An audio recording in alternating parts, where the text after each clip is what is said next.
الحمد لله رب العالمين والصلاة والسلام على سيد الأنبياء والمرسلين وعلى آله وأصحابه وأزواجه وذرياته ومن تبعهم بإحسان إلى يوم الدين. أعوذ بالله من الشيطان الرجيم. بسم الله الرحمن الرحيم. لقد من الله على المؤمنين إذ بعث فيهم رسولا من أنفسهم يتلو عليهم آياته ويزكيهم ويعلمهم الكتاب والحكمة. وقال النبي صلى الله عليه وسلم: فضلت على الأنبياء بست: أوتيت جوامع الكلم ونصرت بالرعب وأحلت لي الغنائم وجعلت لي الأرض مسجدا وطهورا وأرسلت إلى الخلق كافة وختم بي النبي. صدق الله العظيم وصدق رسوله النبي الكريم ونحن على ذلك لمن الشاهدين والشاكرين والحمد لله رب العالمين.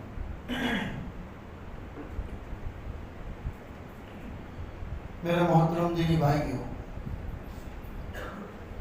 ربیع الاول کے اس مہینے میں اور آپ نبی پاک صلی اللہ علیہ وسلم کا ذکر مبارک سنتے ہیں، اس امید کے ساتھ کہ اللہ تعالی ہماری پوری زندگی رسول اکرم صلی اللہ علیہ وسلم کے بتائے ہوئے طریقوں کے مطابق بنا دے اور ہم اپنی زندگی آپ کے بتائے ہوئے طور و طریق اور آپ کی بتائی ہوئی سنتوں کے مطابق گزارنے والے بن جائیں۔ اسی لیے ہم محمد رسول اللہ صلی اللہ علیہ وسلم کا ذکر کرتے ہیں، ورنہ ہماری کیا حیثیت کہ رسول اکرم صلی اللہ علیہ وسلم جیسی مبارک ہستی کے بارے میں ہم اپنی زبان حرکت دیں، لب کشائی کریں۔ کسی شاعر، فارسی شاعر نے بہت اچھی بات کہی ہے: ہزار بار گشویم دہن ز مشک و گلاب، ہزار بار گشویم دہن ز مشک و گلاب، ہنوز نامے تو گفتن کمال بے ادبی است۔ بہت پیارا شعر کہا ہے کہ ہزار مرتبہ بھی اس منہ کو مشک اور گلاب سے دھو دوں تب بھی اس زبان سے محمد کا نام لینا بے ادبی ہے، کمال درجے کی بے ادبی، کیونکہ یہ منہ اس قابل ہی نہیں ہے کہ محمد رسول اللہ صلی اللہ علیہ وسلم کا ذکر کیا جائے۔ یہ تو اللہ کا کرم ہے کہ اس نے ایسے پیارے نبی کی امت میں ہم کو پیدا فرمایا، وہی ہمارے نبی ہیں، بار بار ہم ان کا تذکرہ کرتے ہیں، ان سے سفارش کی امید رکھتے ہیں کہ کل قیامت کے دن ہمارے پاس تو کوئی ایسے اعمال ہیں نہیں کہ جس کے بدلے میں جنت میں جا سکے۔ رسول اکرم صلی اللہ علیہ وسلم کی سفارش ہی ہوگی جو مجھے اور آپ کو جنت میں پہنچائے گی۔ اسی لیے شاعر نے کہا کہ ہزار مرتبہ بھی اس منہ کو مشک اور گلاب سے دھو دیا جائے تب بھی یہ منہ اس قابل نہیں ہے کہ محمد کا پاکیزہ نام لیا جائے، بلکہ کمال بے ادبی۔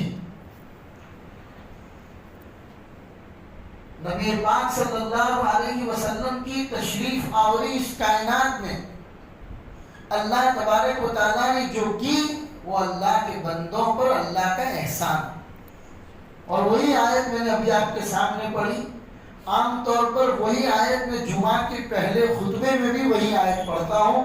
اللہ فرماتے ہیں لقد من اللہ علی المؤمنین، یہ اللہ کا احسان ہے مومن بندوں کے اوپر، اذ بعث فیہم رسولا من انفسہم، کہ ہم نے تمہارے اندر سے ایک نبی کو رسول بنا کر تمہارے پاس بھیجا ہے۔ یہ نبی ہر وقت تمہاری فکر کرتے ہیں، تمہیں پاکیزہ بنانے کی فکر کرتے ہیں، قرآن کی آیتیں پڑھ پڑھ کے تمہیں سناتے ہیں، اللہ کی کائنات تمہیں سمجھاتے ہیں۔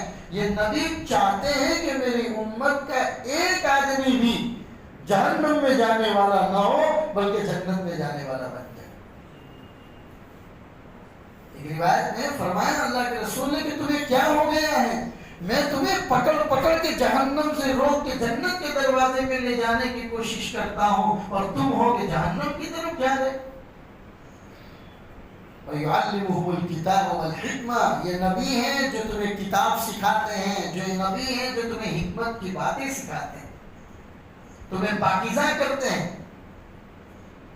تو یہ امت پر احسان تھا اللہ کا اپنے آخری نبی محمد رسول اللہ صلی اللہ علیہ وسلم کو اس کائنات میں اتارنے. ورنہ آپ کی ولادت باسعادت سے پہلے کے حالات صرف مکہ مدینہ جزیرۃ العرب ہی نہیں، پوری کائنات کے حالات اگر آپ پڑھیں گے تو پتہ چلے گا دنیا میں وہ کون سی برائی ہے جو اس زمانے میں وہاں پر نہیں پائی جاتی. عدل و انصاف نابود ہو چکا تھا، ظلم و ستم کا دورہ تھا، بچیوں کو زندہ درگور کر دیا جاتا تھا، چھوٹی سی چھوٹی بات پر اگر لڑائی چلتی تھی تو مارنے اور کاٹنے تک پہنچ جاتی تھی.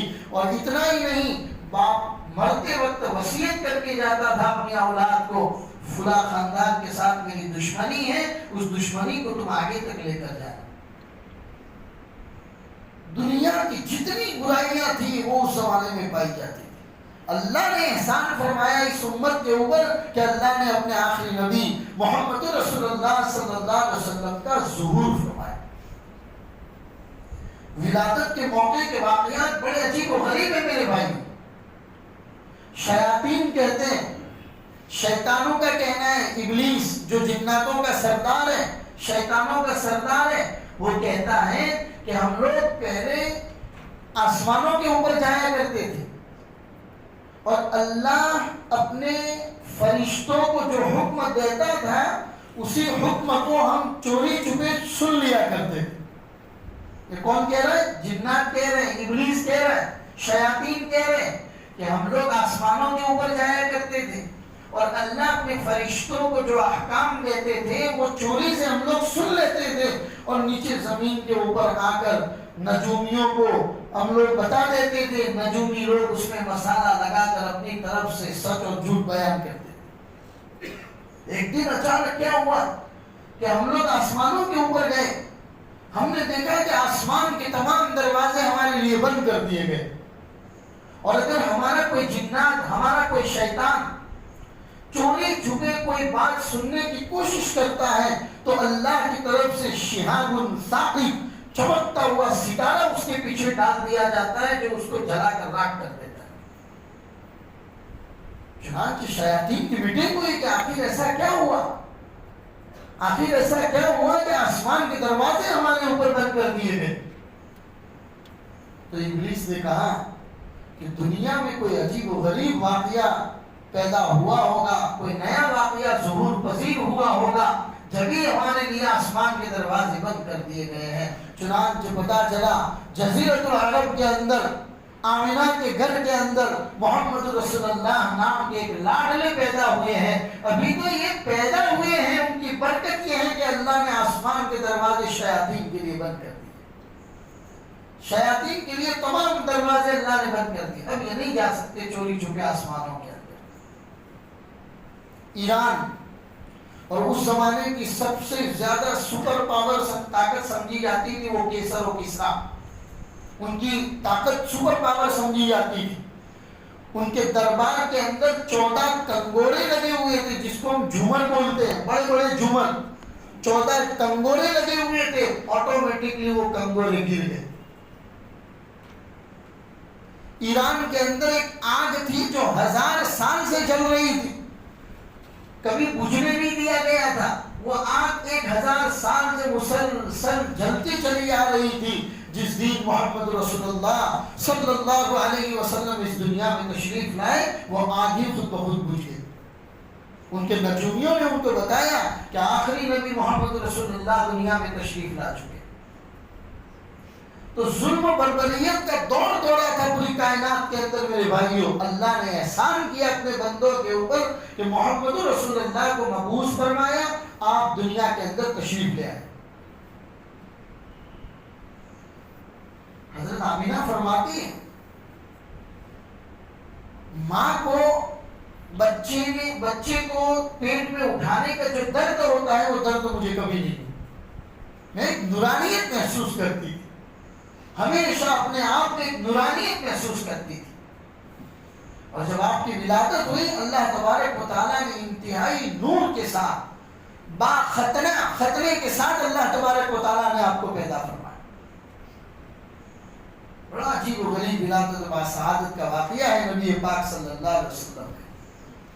آپ کی ولادت، اللہ کے رسول صلی اللہ علیہ وسلم کی ولادت ہوئی ہے آج سے تقریباً 1445 سال پہلے۔ ہم آج بیٹھے ہیں 1500 سال کے بعد، ہم جو بتا رہے ہیں آپ کو پڑھ لکھ کے بتا رہے ہیں، ہمیں کسی نے بتایا تو ہم نے پڑھا لکھا ہے کتابوں کے اندر۔ یہ تمام چیزیں جو ہم تک پہنچی ہیں وہ تاریخ کی کتابوں میں، ہسٹری کی بک سے یہ تمام باتیں ہم تک پہنچی۔ تو زیادہ تر ہسٹری لکھنے والے مورخین کا کہنا ہے نبی پاک صلی اللہ علیہ وسلم کی ولادت 9 ربیع الاول کو ہوئی۔ ربیع الاول، 9 ربیع الاول کو رسول پاک صلی اللہ علیہ وسلم کی ولادت ہے۔ ہاں، وفات رسول پاک صلی اللہ علیہ وسلم نے جب دنیا سے پردہ فرمایا وہ 12 ربیع الاول تھی۔ 12 ربیع الاول کو رسول پاک صلی اللہ علیہ وسلم کی دنیا سے پردہ فرمانے کے بارے میں کسی بھی مورخ کا اختلاف نہیں ہے۔ تمام مورخین، تمام تاریخ لکھنے والوں نے اللہ کے رسول کی وفات 12 ربیع الاول کہی۔ ہاں، ولادت کے بارے میں اختلاف ہے، کچھ لوگوں نے 9 ربیع الاول بھی کہا، کچھ نے 8 بھی کہا، کچھ نے 12 بھی کہا، کچھ نے 23 ربیع الاول بھی کہا۔ 12 ولادت باسعادت نبی پاک صلی اللہ علیہ وسلم کی ہوئی۔ آپ دنیا میں تشریف لے آئے اور دنیا نے آپ کے نور کو، آپ کے پیغامات کو، آپ کی برکات کو محسوس کیا۔ پھر 40 سال تک آپ ایک کامن مین کی طرح مکہ میں لوگوں کے بیچ میں ہیں۔ سب سے زیادہ مکہ کی سرزمین کے اوپر اگر کوئی امانت دار ہے تو وہ محمد رسول اللہ صلی اللہ علیہ وسلم۔ پورا مکہ اپنی امانت، کئی سفر میں جانا ہوتا تھا، اپنی امانتیں رسول پاک صلی اللہ علیہ وسلم کے پاس آ کے رکھتے تھے۔ سب سے زیادہ امانت دار اگر کوئی ہے تو آپ ہی ہیں۔ کہیں پر کوئی جھگڑا ہو رہا ہے، اس جھگڑے کو ختم کرنا ہے، بھائی کس کو بلائیں گے؟ تو کہا عبداللہ کے بیٹے محمد کو بلایا جائے۔ حلف الفضول آپ ہی کے زمانے میں پیش آئے، معاہدے حلف الفضول آپ ہی کے زمانے میں پیش آیا۔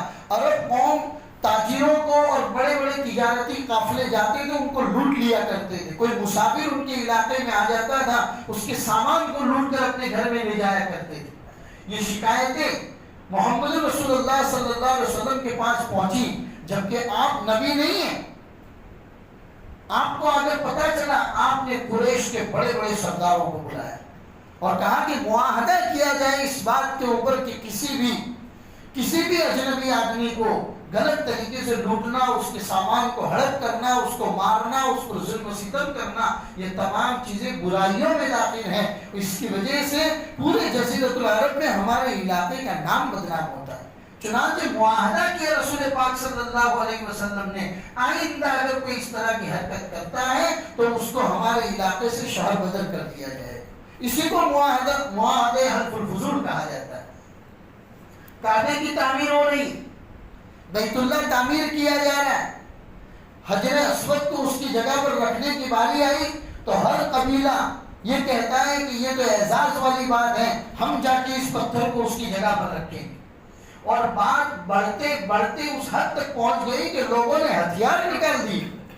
جب یہ بات رسول پاک صلی اللہ علیہ وسلم کو پہنچی تو آپ نے ایک چادر منگوائی، اس چادر کے اندر حجر اسود کو رکھا اور تمام قبیلے کے ایک ایک آدمی کو بلایا اور فرمایا کہ چادر اٹھاؤ۔ چادر اٹھا کر بیت اللہ کی اس دیوار کے پاس لے جایا گیا۔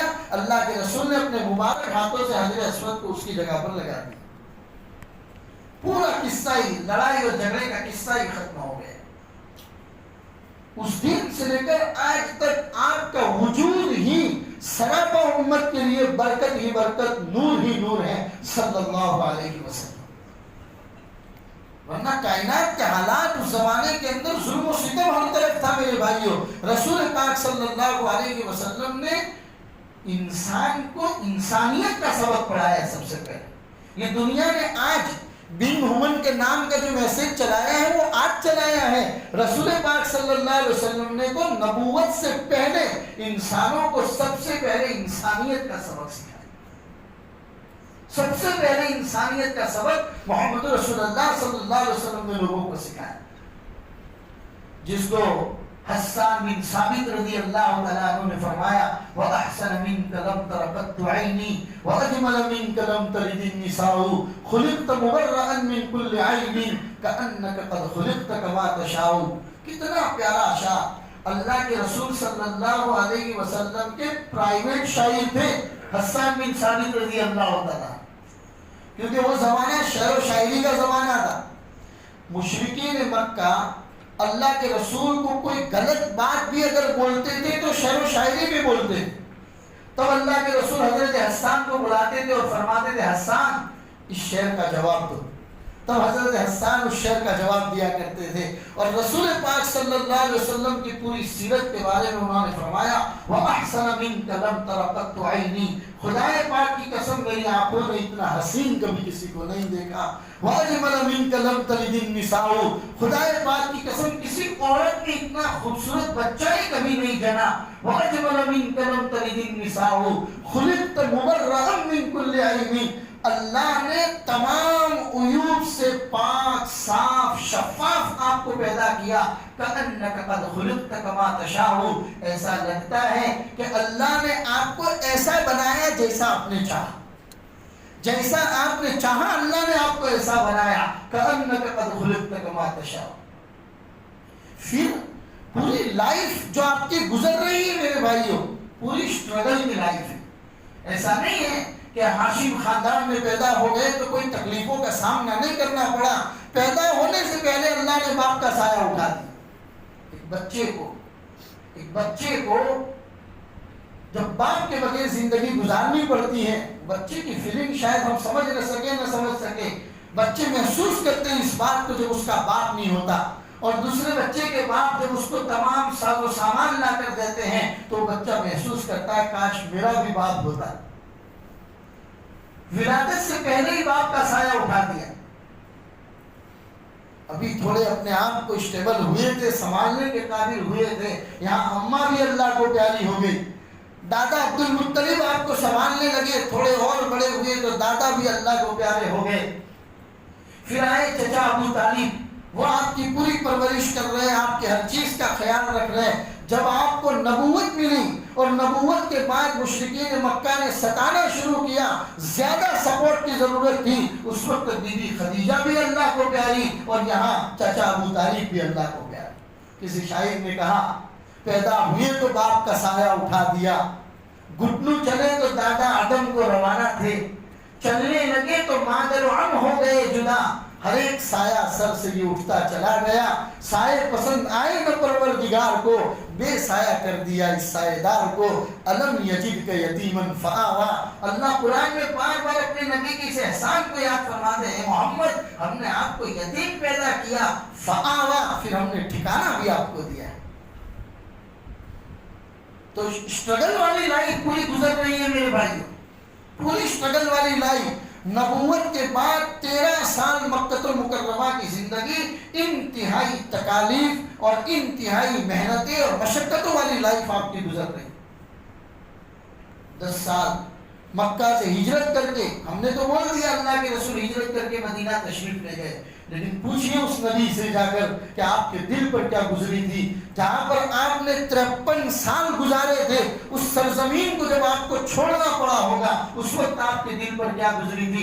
رسول پاک صلی اللہ علیہ وسلم مکہ کی مٹی کو اپنے ہاتھ میں اٹھا کر فرماتے ہیں خاک مکہ خدا کی قسم تو مجھے بہت پیاری ہے. میری وطن کے لوگ مجھے مجبور نہ کرتے تو میں تجھے چھوڑ کر کبھی نہ جاتا. 53 سال جہاں پر آپ کا وقت گزرا ہے اللہ کے حکم کی بنیاد پر اس کو چھوڑ کر مدینہ تشریف لے جا.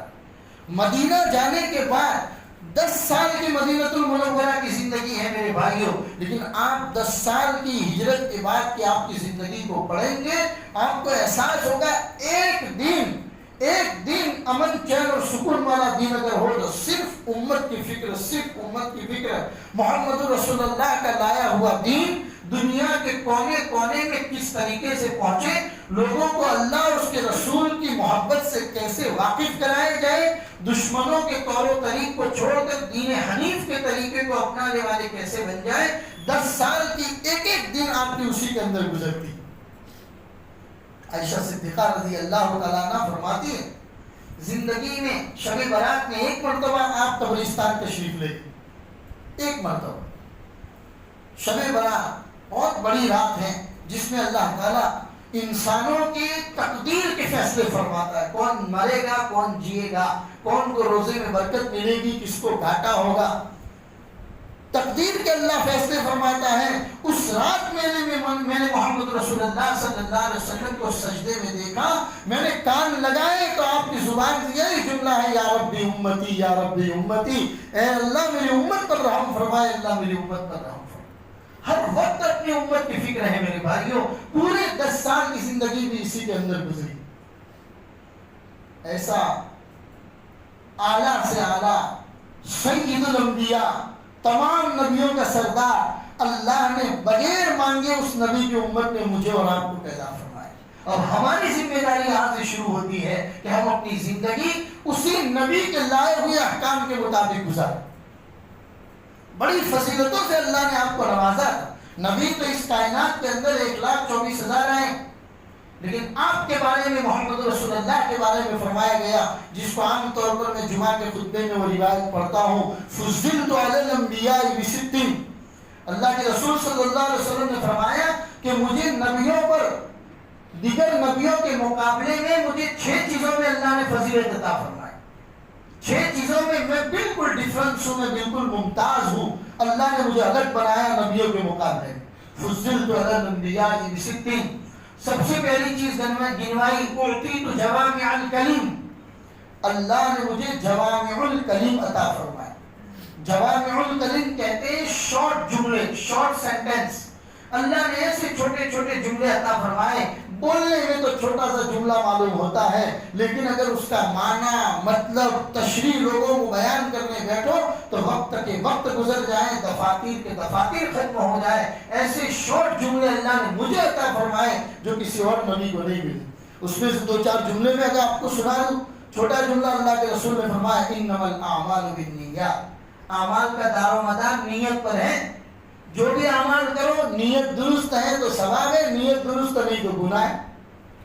یہ چھوٹا سا جملہ ہے لیکن انما الاعمال بالنیات بخاری شریف کی سب سے پہلی روایت۔ دوسرا، لا یرحم اللہ من لا یرحم الناس، اللہ اس آدمی پر رحم نہیں کرتا جو لوگوں پر رحم نہیں کرتا۔ شارٹ جملے۔ من حسن اسلام المرء ترکہ ما لا یعنیہ، اسلام نے سب سے زیادہ مسلمان کے لیے اچھی چیز وہ ہے کہ وہ لایانی اور بیکار کاموں کو، بیکار چیزوں کو چھوڑ دے، یہ اسلام کا حسن ہے۔ آگے فرمایا لا يدخل الجنت قطان قنات، چغل کھور جنت میں کبھی بھی داخل نہیں ہوگا۔ لا يدخل الجنت قاطع، رشتہ توڑنے والا جنت میں کبھی بھی داخل نہیں ہوگا۔ ایسو ہزاروں جملے ہیں جن کو جوامع الکلم، شارٹ سینٹنس کہا جاتا ہے۔ اللہ کے رسول نے فرمایا وہ اللہ نے مجھے دیے، میرے علاوہ کسی اور نبی کو نہیں دیے۔ وَنُصِرْتُ بِالرُّعْبِ، دوسری چیز اللہ نے مجھے رعب عطا فرمایا۔ رسول پاک صلی اللہ علیہ وسلم کے رعب اور ادب اور دبدبے کے بارے میں آتا ہے کہ ایک ہٹا کٹا آدمی اگر 1 مہینے تک مسلسل چلتا رہے تو وہ جہاں تک پہنچے گا، اللہ کے رسول صلی اللہ علیہ وسلم کا رعب اور دبدبا حضور سے پہلے پہنچ جایا کرتا تھا۔ حضور یہاں پر تشریف فرما ہے تو حضور کا رعب اور دبدبا 1 مہینے کی مسافت تک حضور کا دبدبا پہلے پہنچ جایا کرتا تھا۔ یہ ممتاز صلاحیت اللہ نے صرف محمد رسول اللہ کو عطا فرمائی تھی اور کسی کو عطا نہیں ہوئی۔ تو دوسری چیز ہو گئی وَنُصِرْتُ بِالرُّعْبِ۔ تیسری چیز وَأُحِلَّتْ لِيَ الْغَنَائِمُ، مال غنیمت اللہ نے میرے لیے حلال قرار دیا. پہلے نبیوں کے لیے، پہلے امت کے لیے مال غنیمت حلال نہیں تھا. محمد رسول اللہ کے لیے اللہ نے مال غنیمت کو حلال بھی کیا، بلکہ جتنا مال غنیمت آئے گا اس کا 5واں حصہ نبی اور نبی کے گھر والوں کے لیے جائے گا. اتنا ہی نہیں، جتنا مال غنیمت ہے اگر اس میں کوئی اچھی، عمدہ اور خوبصورت چیز ہے، نبی کو اختیار ہے کہ وہ لینا چاہے تو لے سکتا ہے. پہلے زمانے میں ایسا نہیں تھا. جنگ کے بعد مال غنیمت جمع کیا جاتا، آسمان سے ایک آگ آتی تھی اور اس کو جلا کر راکھ کر دیتی تھی. اللہ کے رسول نے فرمایا مال غنیمت میرے لیے حلال کر دیا. وَأُحِلَّتْ لِيَ الْغَنَائِمُ. چوتھی چیز وَجُعِلَتْ لِيَ الْأَرْضُ مَسْجِدًا وَطَهُورًا. اللہ نے پوری دنیا کو میرے لیے مسجد بنا دی.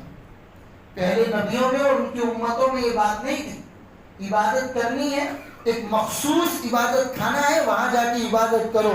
مسلمانوں کے لیے یہ چیز ہو گئی کہ دنیا میں کہیں پر بھی آپ نماز پڑھنا چاہو نماز پڑھ سکتے ہو، آپ کو نماز کا ثواب مل جایا کرے. وَجُعِلَتْ لِيَ الْأَرْضُ مَسْجِدًا وَطَهُورًا. اور اگر وضو غسل کے لیے پانی آپ کو نہیں ملتا ہے یا کوئی پرابلم ہے، پریشانی ہے، آپ پانی استعمال نہیں کر سکتے ہیں، اللہ نے پوری دنیا کی مٹی کو میری امت کے لیے پاکیزہ بنا دیا. میری امت اگر پانی استعمال نہ کر کے مٹی سے تیمم بھی کرے گی تو اس کے لیے جائز ہے. یہ چیز پہلی امتوں کے لیے نہیں تھی، یہ اللہ نے محمد رسول اللہ کو عطا فرمائی. وَأُحِلَّتْ لِيَ الْغَنَائِمُ وَجُعِلَتْ لِيَ الْأَرْضُ مَسْجِدًا وَطَهُورًا. پانچویں چیز بیان فرمائی وَأُرْسِلْتُ إِلَى الْخَلْقِ كَافَّةً.